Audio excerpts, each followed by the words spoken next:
दोस्तों, आप सुन रहे हैं सच्ची कहानियाँ रौनित के साथ। आइए अब चलते हैं आज की अनाउंसमेंट की ओर। कल की हमारी कहानी टूटी मूर्ति पे पहला कमेंट मयंक शर्मा जी ने किया था। मयंक शर्मा जी को इसके लिए बहुत बहुत धन्यवाद। आइए अब चलते हैं आज की कहानी की ओर। साउथ इंडिया के एक छोटे से शहर के एक छोटे हॉस्पिटल में एक औरत लेबर रूम में दर्द के मारे चीख रही थी। काफी देर तक ये सारी चीजें होती रहीं। कई बार डॉक्टर अंदर आए और गए। थोड़ी देर बाद उन्होंने उस औरत के पति को अंदर बुलाया और काफी मेहनत मुशक्कत के बाद अंदर से खुशखबरी और बच्चियों के रोने की आवाज साथ साथ आई। अब वो औरत जिसका नाम मालिनी था, वो 2 जुड़वा बच्चियों की मां बन चुकी थी और उसके हस्बैंड भी इससे बहुत ज्यादा खुश थे। धीरे धीरे मालिनी की रिकवरी अच्छे से होने लगी और दोनों बच्चियों की भी हेल्थ काफी बेहतर थी। उसके बाद मालिनी, उसकी दोनों बच्चियां और उसके हस्बैंड अपने घर को वापस चले गए। डॉक्टर ने कुछ मल्टीविटामिन्स के साथ उन्हें घर जाने का आदेश दे दिया था। वो लोग अपने घर चले गए और अपने बच्चियों को पालने में अपने जिंदगी को व्यतीत करने लगे। वो दोनों बहुत ही खुश थे। उनके रिलेटिव्स भी इससे काफी खुश थे। सब कुछ काफी अच्छा चल रहा था। समय का चक्र यूं ही चलता रहा और धीरे धीरे अब बच्चियों के स्कूल जाने का समय आ चुका था। अब मालिनी को ये परेशानी सताने लगी थी कि जब बच्चियां स्कूल को चली जाएंगी तो वो दिन भर करेगी क्या, क्योंकि पति तो ऑफिस चला जाता था और वो घर पे अकेले हो जाती। इतने सालों में उसने अपने बच्चियों के पालन पोषण में अपनी पूरी जिंदगी समर्पित कर दी थी। इसीलिए अब अपने बच्चियों के और फैमिली के अलावा उसे करना क्या है ये उसे समझ में ही नहीं आ रहा था। फिर मालिनी को याद आया, शादी से पहले वो योगा की प्रैक्टिस किया करती थी और उसमें वो काफी पारंगत भी हो गई थी। तो उसके मन में ख्याल आया, क्यों ना बच्चियों के स्कूल जाने के बाद मैं भी योगा सेंटर जाकर योगा करूं। उससे मेरी हेल्थ भी अच्छी बनी रहेगी और साथ ही साथ मेरा समय भी व्यतीत हो जाया करेगा। फिर बच्चियों को स्कूल छोड़ने के बाद उसने जाकर योगा सेंटर में बात की। योगा सेंटर के गुरुजी से मिलने के बाद उसे लगा कि ये गुरुजी काफी पहुंचे हुए हैं, क्योंकि उन्होंने मालिनी को चक्रों के बारे में भी बताया। वो सिर्फ योगा ही नहीं, मेडिटेशन और चक्र जागृत करना भी सिखाते थे। ये सारी बातें सुनकर मालिनी को काफी अच्छा लगा, क्योंकि मालिनी भी अब योगा से बढ़कर कुछ और भी करना चाहती थी। उसके बाद अगले दिन से बच्चियों को स्कूल छोड़ने के बाद उसने योगा, मेडिटेशन और चक्र जागृत करने की प्रक्रिया वगैरह शुरू कर दिए। शुरू शुरू में तो उसे सब कुछ नॉर्मल ही लगा, लेकिन बाकी स्टूडेंट से बहुत जल्दी वो ये सारी चीजें सीखने लगी। गुरुजी भी उसे देखकर काफी खुश थे, क्योंकि गुरुजी को ये पता था कि इतनी जल्दी कोई और स्टूडेंट इतना अच्छा नहीं कर पाता। इससे ये साफ पता चल रहा था कि मालिनी का योगा तो पहले से अच्छा था ही, मेडिटेशन के लिए भी वो बनी हुई थी। इसी में धीरे धीरे अब उसे कुछ अजीब सी चीजें भी फील होना स्टार्ट हो गई थी। गुरुजी ने सलाह दी कि तुम घबराओ मत, ये सब तुम्हारे चक्र के जागृत होने की वजह से फील हो रहे हैं। इसे तुम जितनी जल्दी कंट्रोल करना सीख जाओगी, उतनी ही जल्दी तुम्हारे चक्र जागृत हो जाएंगे। और मालिनी के प्रोग्रेस को देखते हुए गुरुजी ने सलाह दी कि तुम हमारे आश्रम के, जो कि मेडिटेशन सेंटर भी था, उसकी सबसे हेड गुरु माँ से मिलो, क्योंकि वही तुम्हें सही तरीके से इन शक्तियों को और चक्र के साइड इफेक्ट्स को कंट्रोल करना सिखा सकती हैं। मालिनी की खुशी का ठिकाना नहीं रहा, क्योंकि वो तो चाहती ही थी कि वो भी एक बार गुरु माँ से मिले।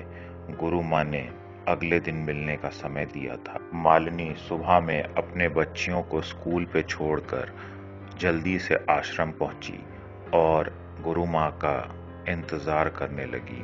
थोड़ी देर में उसके कक्ष में गुरु माँ प्रवेश हुई और उन्होंने मालिनी को देखकर एक हल्की सी मुस्कान दी। उनके आने से लग रहा था जैसे शक्तियों का अंबार उस कमरे में आ चुका है। मालिनी को काफी अच्छा फील हो रहा था। मालिनी ने उन्हें अपनी सारी चीजें बताई कि उसे कुछ आवाजें सुनाई देने लगी हैं। गुरु माँ ने बताया कि हाँ, जब तुम्हारा ध्यान काफी अच्छा हो जाता है और तुम्हारे चक्र जागृत होने की अवस्था के पास पहुंच जाते हैं तो ऐसी चीजें फील हुई हैं। घबराओ मत। तुम्हें अब आम लौ, जो कि दीपक की लौ या कैंडल की लौ होती है, वो भी ज्यादा ब्राइट दिखेगी। तुम्हें आम लोगों को जो आवाजें धीरे सुनाई देती हैं वो भी शायद तेज सुनाई दे। दूर की चीजें भी तुम आराम से सुन सकती हो। दूर रखे फूल को भी तुम अच्छे से सूंघ सकती हो। ये सारी चीजें चक्र जागृत होने की निशानियां हैं, तो इसको लेकर तुम घबराना मत। गुरु माँ के आदेश अनुसार मालिनी ने अपने चक्र जागरण और मेडिटेशन योगा को उसी तरीके से बदस्तूर जारी रखा और धीरे धीरे अब उसे ये चक्र जागरण थोड़ा भारी पड़ने लगा था, क्योंकि अब उसे कुछ ऐसी चीजें नजर आने लगी थीं जो आम लोगों को शायद नजर भी ना आए। उसे कोई अजीब अजीब सी आकृतियां भी नजर आने लगी थीं। उन आकृतियों को देखकर वो डरने लगी, लेकिन हद तो तब हो गई जब उसके शरीर में कुछ चलता हुआ सा उसे फील होने लगा। उसने गुरु माँ को ये सारी चीजें बताई। गुरु माँ ने कहा, अब अगर तुम बीच में इन सारी चीजों को रोकोगी तो तुम्हें ज्यादा नुकसान हो सकता है। हमें ये जानने की जरूरत है कि ये सारी चीजें तुम्हारे साथ क्यों हो रही हैं। सभी के साथ ऐसा नहीं होता। इसीलिए सबसे पहले तो हमें तुम्हारी ये सारी चीजें कंप्लीट करनी होंगी। अच्छे से चक्रों को जागृत करना होगा, तभी हमें अच्छे से पता लग पाएगा कि तुम्हारे साथ आखिर हो क्या रहा है। लेकिन जैसे जैसे मालिनी ने चक्र जागरण की प्रक्रिया को जारी रखा, वैसे वैसे उसे अब अपने शरीर के भीतर कोई फील होने लगा था, जैसे कि कोई अंदर से चल रहा हो, और ये चीज उसे काफी तकलीफ देने लगी थी। कभी कभी उसे अपने आंखों के सामने एक छोटी सी बच्ची भी नजर आती थी। उसे ये सारी चीजें अब समझ में नहीं आ रही थीं। उसने गुरु माँ को भी ये सारी चीजें बताई। गुरु माँ ने कहा, एक बार तुम अपने घर में जाकर सारी चीजें अच्छे से चेक करो। जब मालिनी ने अपने घर पर जाकर सारी छोटी छोटी चीजों को चेक करना शुरू किया, तो एक दिन उसने ध्यान दिया कि उसकी दोनों बच्चियां भी काफी परेशान रहती हैं। कभी एक का मूड गुस्सैल हो जाता है तो कभी दूसरी का। ये क्यों हो रहा है, ये तो उनको समझ में नहीं आ रहा था, लेकिन ये अक्सर देखने को मिलता था कि दोनों में से किसी एक का मूड अचानक से बहुत वॉयलेंट और गुस्सैल हो जाया करता था। मालिनी को भी ये सारी चीजें समझ में नहीं आ रही थी। उसने जाकर गुरु माँ को सारी बातें बताई। गुरु माँ को भी अब ये सारी चीजें खटकने लगी थीं, क्योंकि उन्हें भी कुछ अजीब होने का अंदेशा हो रहा था। गुरु माँ ने कहा, तुम्हारे साथ मैं भी ध्यान लगाऊंगी और मैं ये देखने की कोशिश करूंगी कि आखिर तुम्हारे साथ हो क्या रहा है। जब गुरु माँ ने मालिनी के हाथों को पकड़कर उसके साथ ध्यान लगाना शुरू किया, तो पता चला कि मालिनी सच कह रही है, लेकिन वजह का पता नहीं चला। गुरु माँ ये फील तो कर पा रही थी कि मालिनी के शरीर में कोई अंदर ही अंदर चल रहा है, लेकिन ऐसा क्यों हो रहा है, ये गुरु माँ को अब तक समझ में नहीं आया था। गुरु माँ ने मालिनी के मेडिटेशन को उसी तरीके से बदस्तूर जारी रखा ताकि उसके चक्र अच्छी तरीके से जागृत हो जाएं। धीरे धीरे ये सारी चीजें बढ़ती गईं। पता नहीं मालिनी के चक्र जागृत होने की वजह से या किसी बाहरी शक्ति की वजह से, ये तो अभी तक किसी को समझ में नहीं आ रहा था, लेकिन ये साफ था कि मालिनी के साथ जो हो रहा है वो नॉर्मल नहीं है। साथ ही साथ दोनों बच्चियों के साथ भी वही सारी अजीब सी चीजें होती रहीं। कभी एक का मूड खराब हो जाता और कभी दूसरी का, और दोनों एक दूसरे पे इस चीज का इल्जाम लगाया करती। इससे मालिनी को भी ये समझ में नहीं आ रहा था कि जो बच्चियां इतनी शांत थीं और आपस में इतना घुल मिल के रहा करती थीं, अचानक से उन्हें क्या हो गया। और जब मालिनी उन दोनों से बात करने जाती तो दोनों एक दूसरे के बारे में कंप्लेन करती कि इसने ऐसा किया, इसने मुझे मारा। तो पहली वाली बोले कि नहीं, उसने मुझे मारा। दोनों इस चीज को कबूल करने के लिए तैयार नहीं थी कि उन दोनों ने एक दूसरे को मारा, लेकिन उन दोनों में एक चीज साफ थी कि दोनों एक दूसरे पर इल्जाम लगाती थी। हालांकि वो दोनों एक साथ खेलती भी थी, लेकिन अचानक से दोनों में से किसी एक का बिहेवियर बदल जाया करता था। ये सारी चीज़ें ऐसे ही चलती रहीं और मालिनी ने अपने हस्बैंड को ये सारी चीज़ें बताने की कोशिश भी की, लेकिन वो अपने काम में इतना ज़्यादा बिजी था कि उसे फुर्सत ही नहीं थी इन सारी चीज़ों को समझने की। और तो और मालिनी के पति को अपने काम के सिलसिले में हमेशा बाहर आना जाना पड़ता था। मालिनी ने भी सोचा कि अगर मैं उन्हें इतना परेशान करूंगी तो वो बाहर जाकर शांति से रह नहीं पाएंगे और ठीक से काम भी नहीं कर पाएंगे। इसीलिए मालिनी ने अपने हस्बैंड को इसमें ज़्यादा नहीं घसीटा और वो गुरु माँ से मदद लेते रही। धीरे धीरे ये सारी चीज़ें बढ़ने लगी। अब उसे अपने आंखों के सामने एक अजीब सी बच्ची नजर आने लगी, जिसका चेहरा जाना पहचाना सा लगता था। वो बच्ची कभी बड़ी हो जाती, कभी छोटी हो जाती और कभी एकदम नवजात शिशु के बराबर। ये सारी चीजें गुरु माँ को बताने पे गुरु माँ ने कहा, वो कोई प्रेत आत्मा है, यूं ही कोई अपने कायाकल्प में इतना माहिर नहीं हो सकता और वो जरूर किसी वजह से तुमसे जुड़ी हुई है, इसीलिए वो तुम्हारे इर्द गिर्द घूमती है। लेकिन तुम्हारे शरीर के अंदर चलना, ये बात थोड़ी अजीब है, क्योंकि कोई भी आत्मा यूं ही किसी के शरीर के अंदर चल नहीं सकती। तुम्हें पता लगाना होगा कि तुम्हारे और तुम्हारे फैमिली से इस बच्ची का क्या जुड़ाव है जो तुम्हें नजर आती है। लेकिन इन सारी चीजों के बीच एक चीज अजीब थी कि मनी के बच्चियों की जो उम्र थी, उसी उम्र की भी वो बच्ची बनकर उसके सामने आया करती थी। या तो बिल्कुल नवजात शिशु, या तो छोटी बच्ची, या तो उसकी बेटी के बराबर की बच्ची। इससे ज्यादा उम्र में वो कभी बड़ी नहीं होती थी। उसके बाद गुरु माँ ने फिर से एक बार मालिनी के साथ बैठकर ध्यान लगाना शुरू किया, ताकि इसके बारे में कुछ पता चल सके। जब मालिनी ने और गुरु माँ ने ध्यान लगाना शुरू किया, तो मालिनी को गुरु माँ अपने पिछले समय में ले जाने लगी, जिससे पीछे जाते जाते उसकी बेटियों के जन्म से कुछ पहले के समय में मालिनी पहुंच गई, जिसमें उसे नजर आया कि उसे 2 नहीं बल्कि 3 बच्चियां पैदा होने वाली थीं। अब मालिनी को ये अच्छे से याद आ रहा था कि हाँ, उसे 2 नहीं बल्कि 3 बच्चियां पैदा होने वाली थीं। और उस तीसरी बच्ची के साथ क्या हुआ, अब उसे धीरे धीरे वो भी नजर आने लगा था, क्योंकि जब बच्चियों के पैदा होने का समय धीरे धीरे नजदीक आने लगा तो उसके प्रेगनेंसी में कॉम्प्लिकेशंस बढ़ने लगे। लेकिन जब वो लेबर रूम में पहुंची और वो बेहोशी की अवस्था में थी, तभी डॉक्टर ने उसके पति से सलाह ली कि हम तीनों को नहीं बचा सकते, तीनों में से किसी एक को मारना होगा, तभी दोनों बच्चियां और माँ सही सलामत रहेंगे। उसके पति ने यह डिसीजन लिया था कि तीसरी बच्ची जो सबसे लास्ट में पैदा होने वाली है, उसे मारिए, ताकि ये दोनों सही सलामत निकल आएं। और बिना मालिनी से पूछे हुए, क्योंकि वो बेहोशी की अवस्था में थी, बिना उससे पूछे हुए डॉक्टर और उसके पति ने ये फैसला कर लिया कि तीसरी बच्ची को मार दिया जाएगा। लेकिन वो तीसरी बच्ची उन लोगों को छोड़कर गई नहीं, खास करके मालिनी को छोड़कर। जब तक उसके चक्र जागरण की प्रक्रिया शुरू नहीं हुई थी, तब तक वो एक आम इंसान की तरह कुछ भी फील नहीं कर पा रही थी।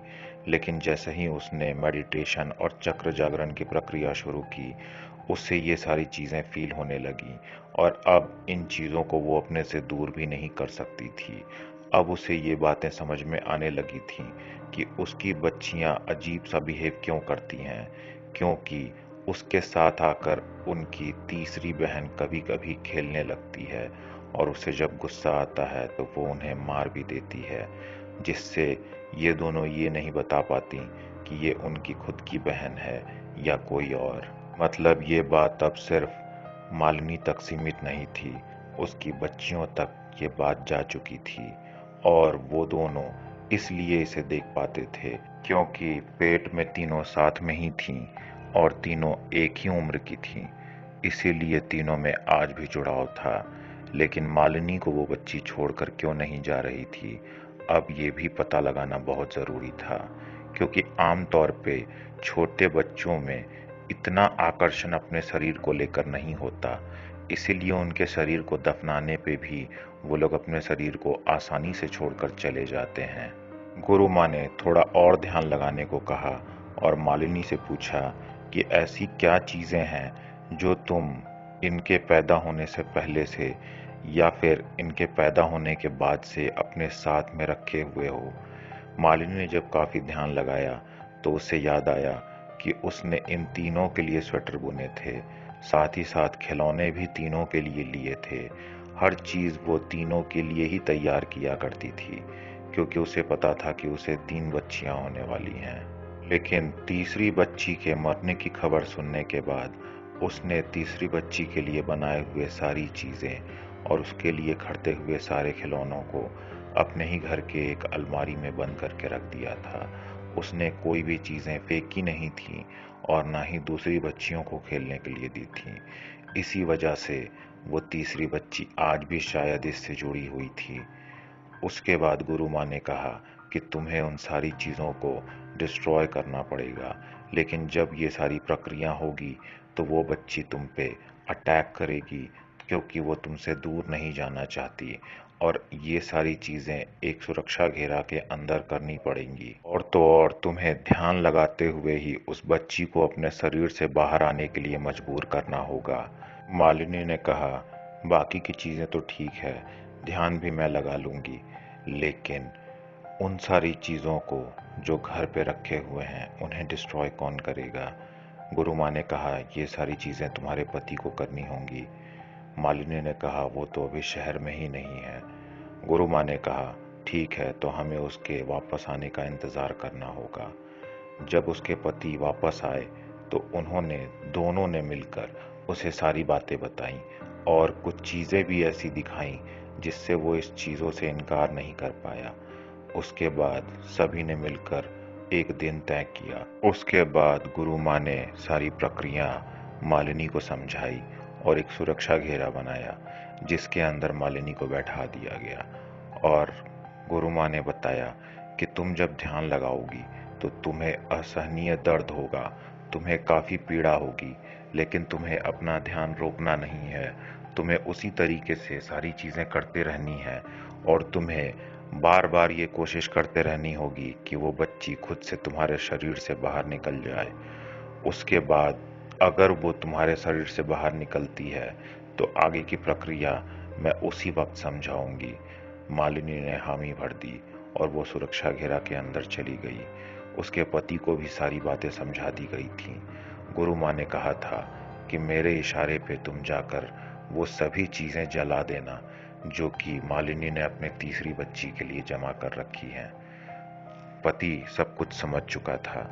मालिनी ने ध्यान लगाना शुरू किया और जैसे जैसे वो अपने ध्यान में लीन होते जा रही थी, वो तकलीफ और पीड़ा के मारे चिल्लाने और कहरने भी लगी थी। ये सारी चीज़ें देखकर पति विचलित होने लगा, लेकिन गुरु माँ ने बोला, तुम घबराओ मत और तुम अपने घर पे पहुँचो। जब मैं तुम्हें कहूँगी तो तुम सारी चीज़ें जला देना और अपने फ़ोन के पास ही रहना। गुरु माँ ने जैसा आदेश किया था वैसा ही किया पति ने। पति अपने घर जाकर फ़ोन के पास बैठ गया ताकि गुरु माँ के फ़ोन आते ही वो तुरंत सारी चीज़ों को जला सके। मालिनी धीरे धीरे अपने ध्यान में और ज़्यादा विलीन होते जा रही थी और अब उसके शरीर पे अजीब अजीब से निशान आने शुरू हो चुके थे, जैसे कि कोई अंदर से उसके शरीर को नुकसान पहुंचा रहा है। धीरे धीरे एक समय ऐसा आया जिस वक्त उसकी रीढ़ की हड्डी टेढ़ी हो गई। उसे असहनीय दर्द होने लगा, लेकिन उसने अपना ध्यान रोका नहीं और काफ़ी मेहनत करते रहने के बाद और काफ़ी कोशिशों के बाद आखिरकार उस बच्ची को उसके शरीर से बाहर आना ही पड़ा। लेकिन जब वो उसके शरीर से बाहर आई तो उसने अपनी माँ को इतने ममता के साथ पुकारा, इतने प्यार के साथ पुकारा कि वो रोने लगी। मालिनी ने बोला, बेटी, मैं तुम्हें मारना नहीं चाहती थी, लेकिन तुम्हारी दोनों बहनों की जान बचाने के लिए। ये फैसला तो तुम्हारे पिता ने किया था, मुझे तो इस बारे में कुछ पता भी नहीं था। उस बच्ची ने बोला कि इसमें मेरी क्या गलती थी माँ, मैं तो सिर्फ तुम्हारे साथ रहना चाहती थी, मैं तो बस तुम्हारी बेटी बनकर बड़ी होना चाहती थी। खैर कोई बात नहीं, अगर मैं उस तरीके से पैदा नहीं हो पाई तो मैं अपनी ही दोनों बहनों में से किसी एक के शरीर पे कब्जा कर लूंगी। मालिनी ने उसे समझाया कि देखो बेटी, ये सही तरीका नहीं है वापस आने का। अगर तुम्हें वापस आना है तो मैं तुम्हें वचन देती हूँ कि अगर दोबारा तुम मेरे कोख से जन्म लेती हो या फिर कोई भी बच्चा मेरे कोख से जन्म लेगा तो मैं उससे कोई नुकसान नहीं पहुंचने दूंगी।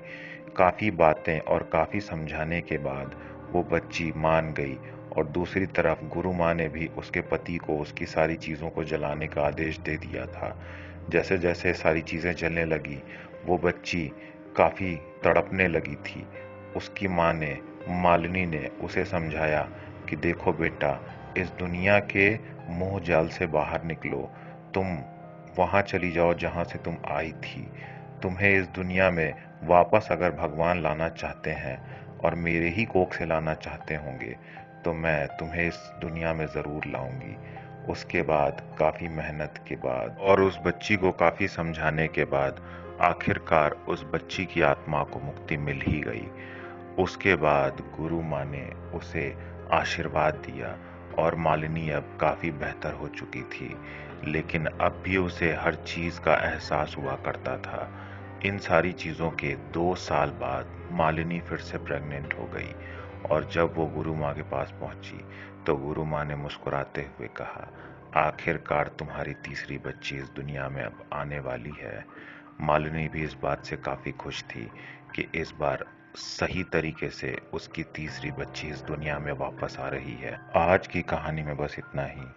आप कमेंट सेक्शन में ये ज़रूर बताइएगा कि आपने क्या पहले इस बारे में या ऐसी किसी भी चीज़ के बारे में सुन रखा है। और ऐसी ही मनोरंजक कहानियों के लिए हमारे प्लेलिस्ट को ज़रूर विज़िट कीजिएगा। कल फिर मिलेंगे ऐसी ही एक अनोखी कहानी के साथ। तब तक के लिए साइनिंग ऑफ।